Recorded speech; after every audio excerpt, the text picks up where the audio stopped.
नमस्कार, मैं हूं मनोज सैनी। आईएनडी स्पेशल में आपका स्वागत है। कौन बनेगा मंत्री, हमारे खास कार्यक्रम में आज हम इसी पर बात करेंगे। लेकिन इस वक्त की सबसे बड़ी खबर, मध्य प्रदेश की राज्यपाल होंगे मंगू भाई शंगू भाई, जो गुजरात से आते हैं। दूसरी तरफ छगन भाई, दूसरी तरफ हम बात करें थावरचंद गहलोत को अब केंद्रीय मंत्रिमंडल की जगह उन्हें राज्यपाल का स्थान मिला है, यानी कर्नाटका के वो राज्यपाल होंगे। और जल्द हो सकता है कैबिनेट का विस्तार, क्योंकि अब जो चीजें दिखाई दे रही है, रमेश बैस झारखंड के गवर्नर बनाए गए हैं। इसी तरह हम अलग अलग नामों की चर्चा करें तो बंडारू दत्तात्रेय को हरियाणा का राज्यपाल बनाया गया है। इस वक्त की बड़ी खबर है। और लगातार सबसे पहले मंगू भाई छगन भाई मध्य प्रदेश के नए राज्यपाल होंगे, क्योंकि ये पद उत्तर प्रदेश की राज्यपाल के हवाले था। अभी 2 राज्यों की वो राज्यपाल थी, लेकिन अब मंगू भाई छगन भाई राज्यपाल होंगे। और ये लगभग तय हो गया है कि कैबिनेट का विस्तार होने जा रहा है। 5 नए राज्यपाल, रमेश बैस बेसिकली छत्तीसगढ़ से आते हैं, पूर्व कैबिनेट मंत्री रहे हैं और उनको जिम्मेदारी सौंपी गई है। बंडारू दत्तात्रेय को हरियाणा का राज्यपाल बनाया गया है। ये तमाम वो नाम हैं जो दिखाई दे रहे हैं, जिनकी हम चर्चा कर रहे हैं। लेकिन बात हम करें तो आज मंत्रिमंडल विस्तार की बड़ी तेजी से चर्चा है। महाकाल मंदिर के दर्शन करने आए थे ज्योतिरादित्य सिंधिया साहब, 3 दिन से मध्य प्रदेश में थे, लेकिन उन्होंने अपना दौरा रद्द किया है। उन्हें दिल्ली बुलाया गया है। ऐसे कई नाम हैं जिनको दिल्ली बुलाने की चर्चा है। थावरचंद गहलोत, मेरे साथ इस वक्त सुरेश शर्मा जी जुड़ रहे हैं। सुरेश जी, स्वागत है आपका। हम लगातार इस मुद्दे पर बात कर रहे हैं और सबसे पहले एक खबर लेकर भी आए कि राज्यपाल बनाया गया थावरचंद गहलोत को दूसरी बार। दूसरी तरफ हम बात करें तो मध्य प्रदेश को भी एक नए राज्यपाल के रूप में मिल गए हैं मंगू भाई छगन भाई, जो बेसिकली गुजरात से आते हैं। तीसरी बात हम बात करें तो रमेश बैस को झारखंड के गवर्नर बनाया गया है। दत्तात्रेय को हरियाणा की जिम्मेदारी सौंपी गई, राज्यपाल बनाया गया है बंडारू दत्तात्रेय को। तो ये कुछ 5 नाम दिखाई दे रहे हैं जिनको नई जिम्मेदारी मिली है। लेकिन बड़ा सवाल यही है कि जगह खाली हुई है, तो अब जगह किन से भरी जाएगी? जी देखिए मनोज जी, ये बात सही है कि कुछ राज्यपाल नए बनाए हैं, कुछ राज्यपाल बदले गए हैं। बंडारू दत्तात्रेय पहले हिमाचल के राज्यपाल थे, अब हरियाणा के होंगे। रमेश बैस जी पहले अन्य राज्य के राज्यपाल थे, अब झारखंड उनका, त्रिपुरा के थे शायद, उनको जो है अब इधर भेजा जा रहा है। तो कुछ परिवर्तन हुए हैं। 2 बातें इसमें खास है।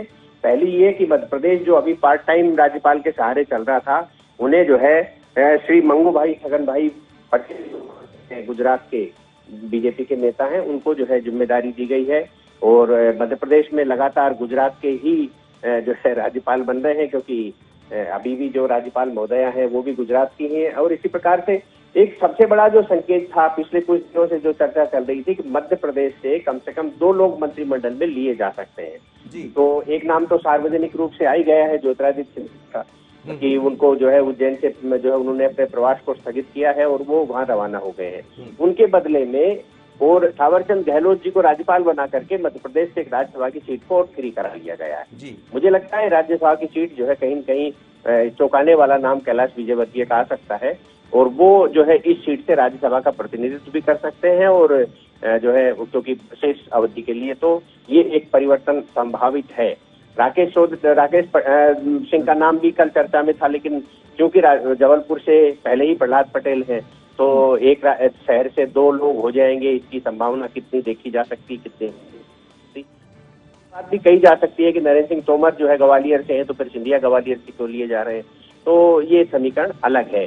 तो इन सारी बातों को देख करके मुझे ये लगता है कि मोदी मंत्रिमंडल का जो कल विस्तार संभावित है, उसकी जो है उन्होंने पूरी पटकथा तैयार कर ली है। और का परिवर्तन जो है उसी कहानी का एक हिस्सा है। बिल्कुल आपने ठीक कहा। लेकिन थावरचंद गहलोत को बड़े राज्य की जिम्मेदारी सौंपी गई, राज्यपाल बनाया, कर्नाटका जैसा राज्य उनके उसमें किया गया। और थावरचंद गहलोत के बारे में जहां तक हम बात करें सुरेश जी, तो लगातार कई पदों पर वो रहे हैं, संगठन में बड़ी महत्वपूर्ण भूमिकाएं निभाते रहे, केंद्रीय मंत्री रहे हैं। दूसरी तरफ रमेश बैस को त्रिपुरा से यदि हम देख रहे हैं कि झारखंड पहुंचाया गया है, तो अब ये माना जा सकता है कि भारतीय जनता पार्टी भी एक अलग तैयारी में भी दिखाई दे रही है, 2023-24 की तैयारी में भी दिखाई दे रही है।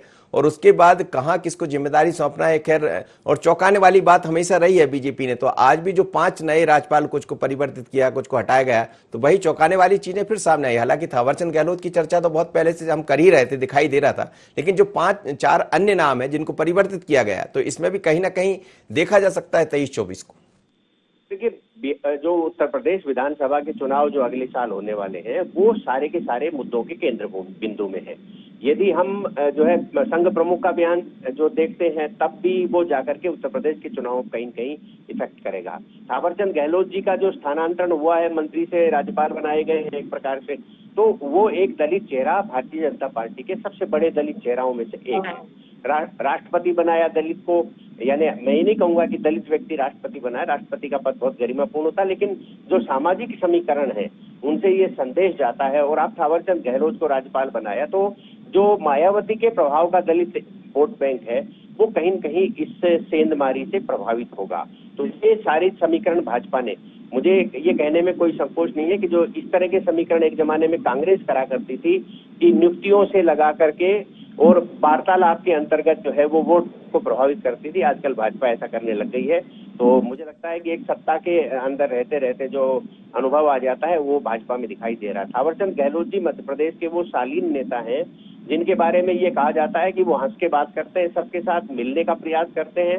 कई बार तो ये ऐसे भी प्रसंग होते हैं कि आप साइड से निकल जाओ और आप उनकी तरफ न देखो, क्योंकि आपको ये लगे न लगे कि थावरचंद जी पता नहीं पहचानेंगे कि नहीं पहचाने, तो आगे से टोक के बोल देते हैं, क्यों भैया क्या बात है। ऐसा अनेकों बार, मेरे साथ भी 2-3 बार ऐसा प्रसंग हुआ। तो ये सारी चीजें ऐसी हैं जो थावरचंद जी की विनम्रता को दर्शाती हैं और एक दलित चेहरा जो अपने काम के प्रति हमेशा उन्होंने आउटपुट दिया है। कर्नाटक में वो अच्छा काम करेंगे ऐसी अपेक्षा की जा सकती है। तो आप सर बने रहिए मेरे साथ। इस वक्त वेद प्रताप वैदिक जी जुड़ रहे हैं मेरे साथ, वरिष्ठ पत्रकार हैं और आपने देखा होगा लगातार लिखते रहे फॉरेन को लेकर, फॉरेन पॉलिसी को लेकर लिखते रहे हैं और बड़े समीक्षक रहे। स्वागत है सर आपका बहुत बहुत। वेद प्रकाश वैदिक जी मेरे साथ जुड़ रहे हैं। हम देख रहे हैं कि केंद्रीय मंत्रिमंडल का विस्तार होना है, ये लंबे अरसे से चल रहा था, लेकिन उससे पहले कुछ राज्यपाल बदले गए हैं, कुछ नई जिम्मेदारियां सौंपी गई है। आप इसे कैसा देखते हैं?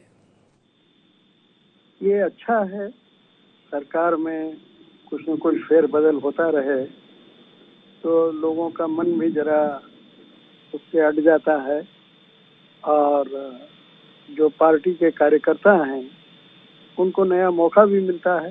अब जैसे थावरचंद गहलोत हैं, वो बड़े अच्छे पुराने अनुभवी नेता हैं और इंदौर में वो उसी कॉलेज में पढ़े हैं जिसमें कभी 65-70 साल पहले मैं पढ़ा था। तो मुझे बहुत खुशी है कि थावरचंद जी कर्नाटक के राज्यपाल बनेंगे। और भी कई जगह ऐसी हैं कि जहां राज्यपाल अब सेवानिवृत्त होने वाले हैं, तो नए लोगों को अवसर मिले तो अच्छी बात है और उससे कुछ संदेश भी जाता है समाज में, जातिगत संदेश भी जाते हैं, वर्गगत संदेश भी जाते हैं, प्रदेशगत संदेश भी जाते हैं।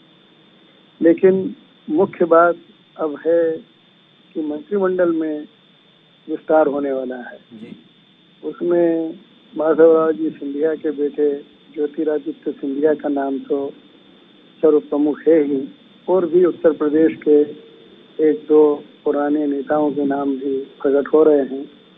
और मुझे लगता है कि काफी मंत्री ऐसे हैं कि जिनके या तो पोर्टफोलियो बदले जाने चाहिए या उन मंत्रालयों में नए मंत्री रखे जाना चाहिए, क्योंकि ऐसा काम अच्छा दिखाई पड़ना चाहिए जी। वैसा कई बार शिथिल सा दिखाई पड़ता है। तो मैं समझता हूँ कि अब की बार जो रिशफल होगा कैबिनेट में वो काफी होने वाला है। ऐसा नहीं है कि 1-2 लोग इधर से उधर कर दिए जाएं, काफी लोग अब की बार ऐसा लगता है कि हटाए जाएंगे और लगाए जाएंगे। तो ये अच्छा ही है अब, क्योंकि कोविड का हमला भी कम हो गया है और परिस्थितियां ऐसी हैं कि आर्थिक स्थिति संभालने की जरूरत है। और मोहन भागवत जी ने जो बयान दिया है वो तो बड़ा अद्भुत है जी। वो सारे देश में एकता फैलाने वाला है और उस बयान को ध्यान में रखते हुए अब देश को आगे बढ़ाने की कोशिश। सर एक बात और आपसे समझना चाह रहा था मैं, मंगूभाई छगनभाई मध्य प्रदेश के नए राज्यपाल होंगे और रमेश बैस को जिम्मेदारी सौंपी गई है झारखंड की। पहले वो त्रिपुरा में जिम्मेदारी संभाल रहे थे। दूसरा दत्तात्रेय साहब को नई जिम्मेदारी सौंपी गई, वो अब हरियाणा के राज्यपाल होंगे। इनके बारे में मैं आपसे समझना चाह रहा था और इन सब को कैसा देखा जाए?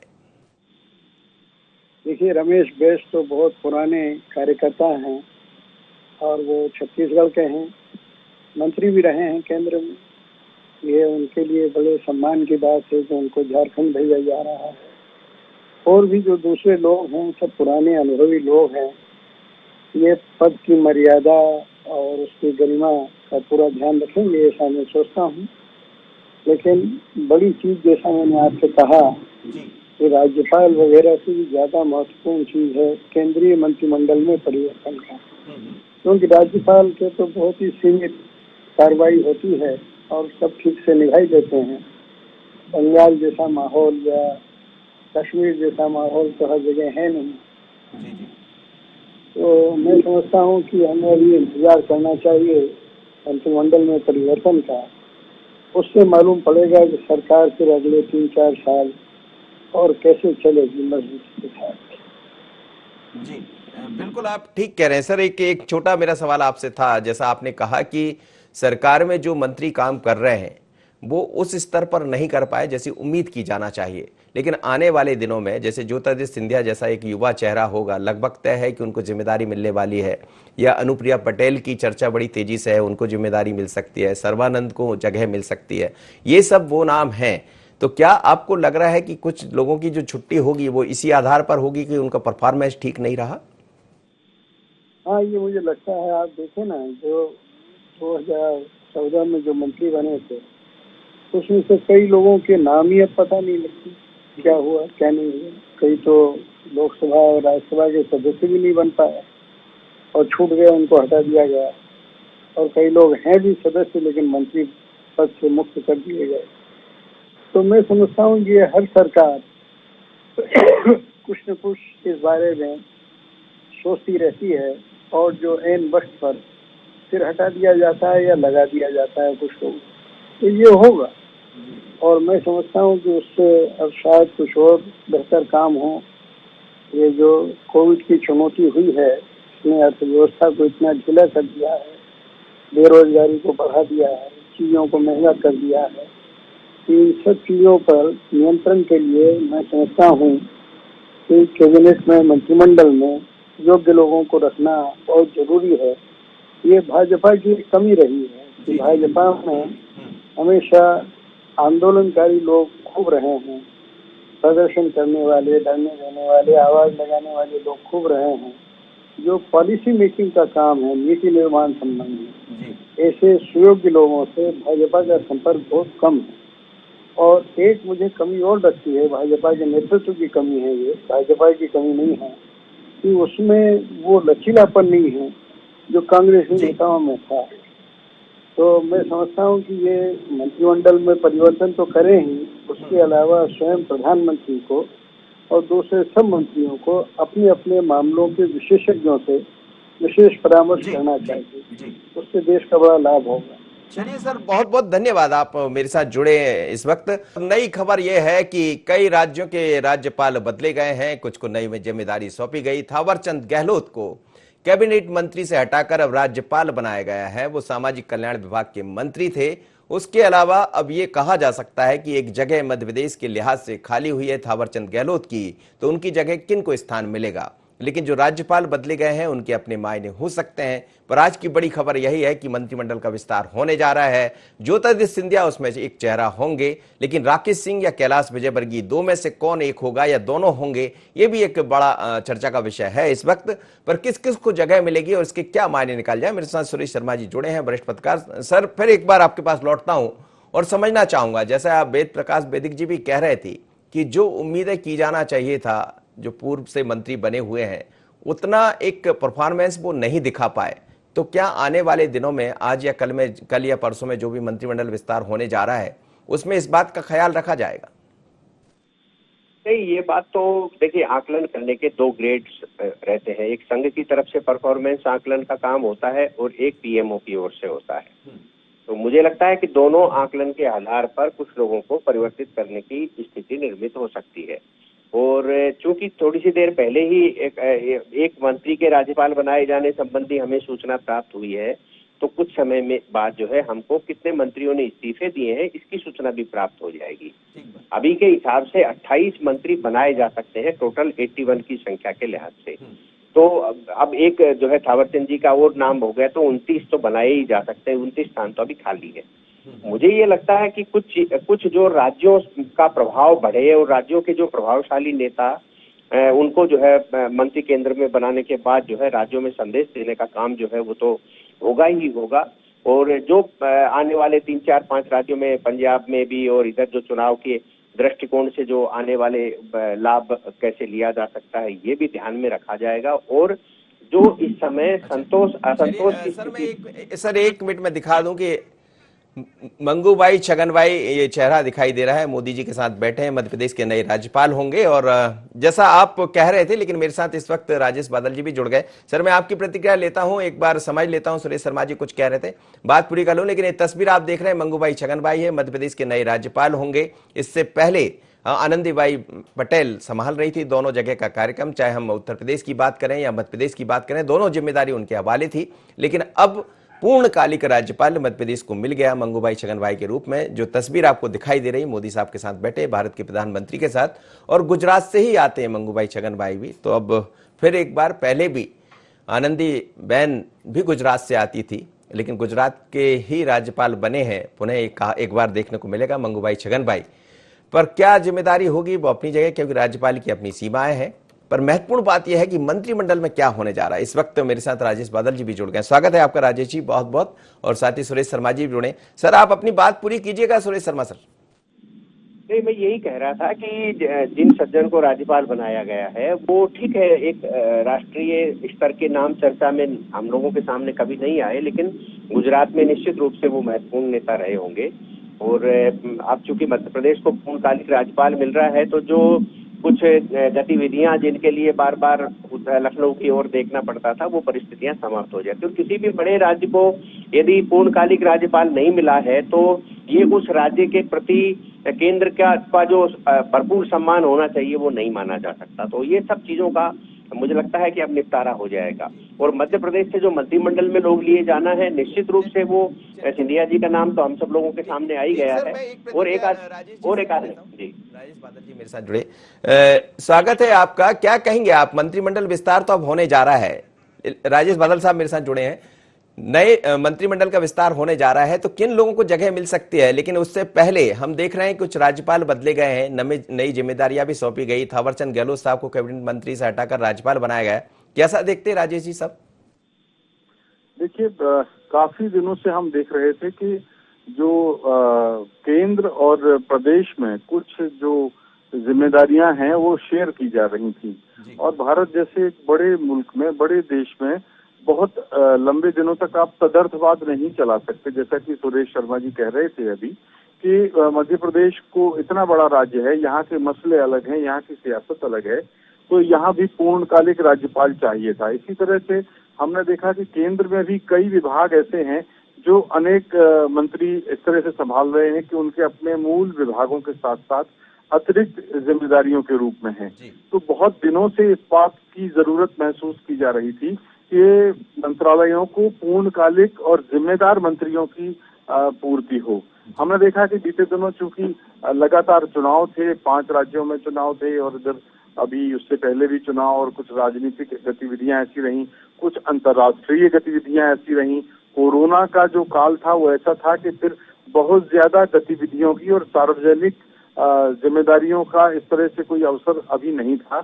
और केंद्र सरकार और राज्य सरकारें सभी कोरोना से संघर्ष में उलझी हुई थी। तो अब ये थोड़ा सा जबकि राहत की सांस ले रही है सरकार, तो मुझे लगता है कि ये बहुत अच्छा कदम है, क्योंकि ये तदर्थवाद समाप्त होगा और मुझे लगता है कि प्रशासन और सरकार की गति तेज होगी। राजेश जी, लेकिन क्या आपको लग रहा है, जैसा आपने कहा कि जिस गतिविधि या जिस तीव्रता के साथ काम करना चाहिए था वो दिखाई नहीं दिया कुछ लोगों में? यही बीच में जो हमारे साथ जुड़े थे मेहमान, वो भी यही कह रहे थे। तो क्या मंत्रिमंडल में ज्योतिरादित्य सिंधिया जैसे चेहरे, नए युवा चेहरे हैं, कुछ और भी ऐसे यूथ नजर आएंगे क्या इस बार मंत्रिमंडल में? देखिए, भारत को कहा जाता है कि नौजवानों का देश, और भारत की जो आबादी है उसमें नौजवानों की बड़ी संख्या में आबादी है, संख्या काफी है। तो अगर एक नौजवान देश में नौजवानों का प्रतिनिधित्व, हालांकि अब 50 वर्ष की उम्र जो है कोई नौजवानी की नहीं है, लेकिन अगर अपेक्षाकृत रूप से हम तुलना करें तो ज्योतिरादित्य युवा चेहरा है। और चूंकि वो पहले भी मंत्री पद केंद्र में संभाल चुके हैं और उन्होंने मध्य प्रदेश में भारतीय जनता पार्टी की सरकार बनाने में बड़ा योगदान दिया है। शिवराज सिंह को चौथी पारी का अवसर उन्होंने दिलाया है।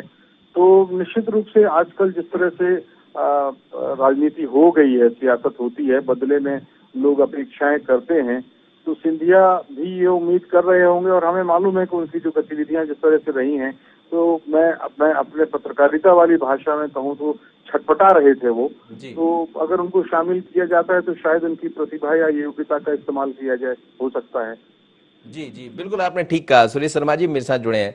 सर, जैसा आपने कहा था कि एक राज्यसभा की सीट अब खाली होगी चूंकि थावरचंद गहलोत साहब राज्यपाल बनेंगे, तो क्या कैलाश विजयवर्गीय की चर्चा तो इस बात को लेकर भी है कि वो खंडवा लोकसभा से भी चुनाव लड़ सकते हैं, लेकिन क्या रास्ता आसान हो गया मंत्री बनने का?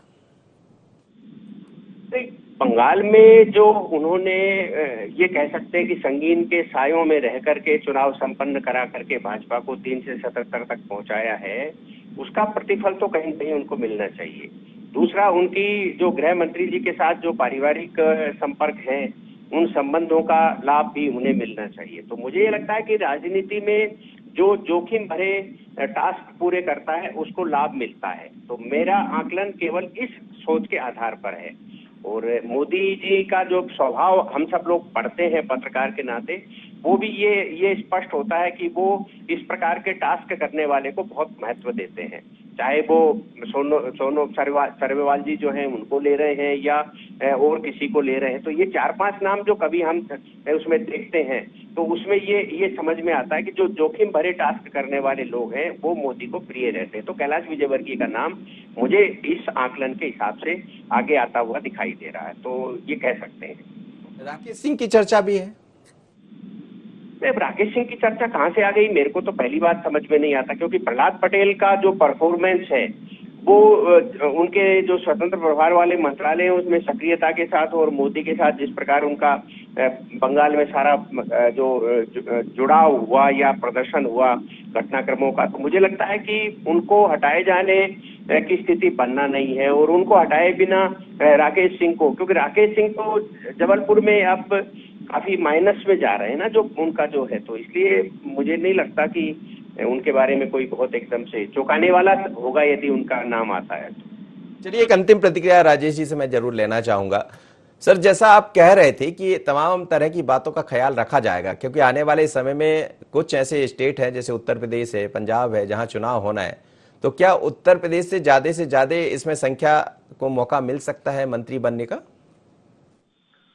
देखिए, ये भारतीय राजनीति की ये परंपरा तो रही है कि जब कभी कोई इस तरह की सियासी घटनाएं करीब होती हैं, तो जहां अगर प्रादेशिक चुनाव होते हैं तो उन राज्यों से कुछ राजनीतिक संतुलन को ठीक करने की कोशिश की जाती है। लंबे समय से उन राज्यों की कुछ मांगें होती हैं, उनको पूरा करने की कोशिश की जाती है। और मध्य प्रदेश के मामले में ये अच्छी बात है कि यहाँ से राज्यपाल के लिए तो भूमिकाएं काफी लोग निभा चुके हैं, चाहे किसी भी पार्टी की सरकार रही हो। मध्य प्रदेश के राज्यपाल का ये अनुभव रहा है कि वो संवैधानिक निष्ठा निभाते हुए अपना काम अच्छे ढंग से करते हैं। तो हम देखेंगे। अब समय मेरा इजाजत नहीं दे रहा है। बहुत बहुत धन्यवाद, आप मेरे साथ जुड़े। राजेश जी जुड़े थे और सुरेश शर्मा जी, साथ ही प्रकाश वेदिक जी भी हमारे साथ जुड़े। लेकिन बड़ी खबर यही है कि 5 लोगों को बड़ी जिम्मेदारी सौंपी गई है, अलग अलग राज्यों का राज्यपाल बनाया गया है, लेकिन 8 ऐसे लोग हैं जिन्हें जिम्मेदारी सौंपी गई है। पर बड़ा सवाल यही है कि यदि थावरचंद गहलोत राज्यपाल बनने जा रहे हैं तो उनकी जगह मध्य प्रदेश से किसको स्थान मिलेगा। पर लगभग ये तय मानकर चलिएगा कि आने वाले दिनों में जब भी आज या कल में जो भी मंत्रिमंडल का विस्तार होगा तो ज्योतिरादित्य सिंधिया तो एक चेहरा होंगे, लेकिन राकेश सिंह, कैलाश विजयवर्गीय या दोनों, इस पर जरूर निगाह बनी रहेगी। और भी किन लोगों को स्थान मिलता है, पर अब यह साफ हो चला है कि मंत्रिमंडल का विस्तार होने जा रहा है। मुझे दीजिए इजाजत, बने रहिए ND24 पर।